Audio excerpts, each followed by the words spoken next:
My child, come closer and listen carefully. You haven't laughed like that in a while. Not the real kind. Not the deep kind. Not the kind that feels effortless and light. You smile sometimes. You joke when you need to. You respond when people expect you to. But something inside you has gone quiet. The excitement you used to feel. The anticipation. The small happiness that once came easily. It feels distant now. Muted. Like joy became unfamiliar. You go through your days. You complete your responsibilities. You say the right things. But you don't feel the same. Things that used to move you don't move you anymore. Things that used to make you curious feel flat now.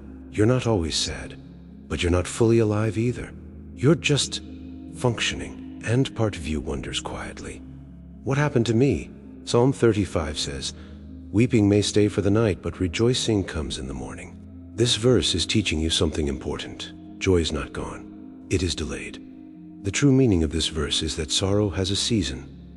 Weeping may stay, but it does not settle permanently. Rejoicing comes, not because everything is perfect, not because pain never happened, but because restoration is possible. You think numbness means something inside you broke permanently, but numbness is often protection. It is what your heart does when it has carried too much for too long. You stopped expecting good things. You stopped hoping easily.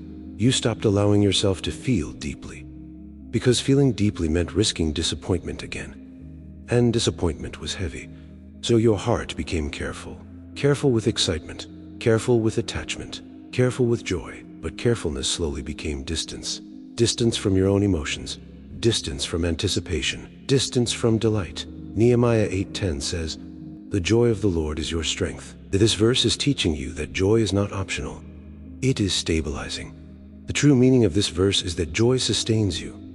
It is not decoration. It is strength. You have been trying to survive without joy, and survival without joy becomes endurance. Endurance without joy becomes exhaustion, and exhaustion can look like numbness. You are not empty because you are weak.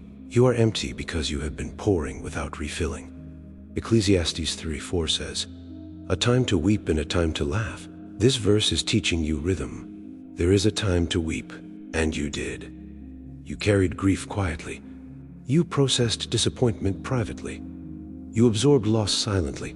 You adapted without recognition, but there is also a time to laugh. The true meaning of this verse is that laughter returns. It may feel delayed. It may feel unfamiliar at first, but it is not gone. Some of you feel guilty for even wanting joy again. Like happiness would dishonor what you lost. Like smiling would mean you moved on too quickly. But healing does not erase memory. It expands capacity. You can remember and still rejoice. You can grieve and still laugh. You can carry the past without letting it define your future. Psalm 126:5 says, "Those who sow with tears will reap with songs of joy." This verse is teaching you transformation, sowing with tears, reaping with songs. The true meaning of this verse is that sorrow can become something else. It does not stay static. It shifts. It softens. It heals. You may not feel ready to laugh again, because laughter feels vulnerable. Joy feels exposed. Hope feels risky. But I am restoring what you thought was gone, not by forcing you, but by inviting you, slowly, gently, patiently. The first moment may feel small. A brief smile. A lighter thought. A sudden ease you didn't expect. A moment of calm you cannot explain. Do not dismiss it. Do not minimize it. That is healing. Joy does not return all at once. It returns in fragments. Moments of lightness, moments of curiosity, moments of relief. You are not meant to stay emotionally muted. You are not meant to live in permanent numbness. You were created for fullness. Fullness of peace, fullness of connection, fullness of joy. And I am not rushing you, but I am restoring you. Each time you allow yourself to feel again. Each time you notice something good. Each time you experience even a small moment of delight. Joy is returning. You have been surviving, but you are allowed to live again. You have been enduring, but you are allowed to enjoy again. The laughter may feel unfamiliar at first. The lightness may feel fragile, but unfamiliar does not mean unsafe. It means new. You are not beyond delight. You are not beyond warmth. You are not beyond excitement. You are healing. my child. You haven't laughed like that in a while, but you will.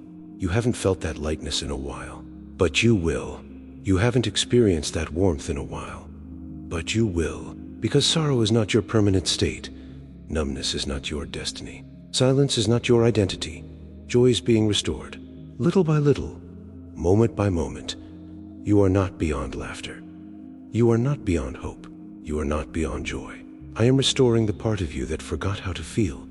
Stay close, stay open, stay patient.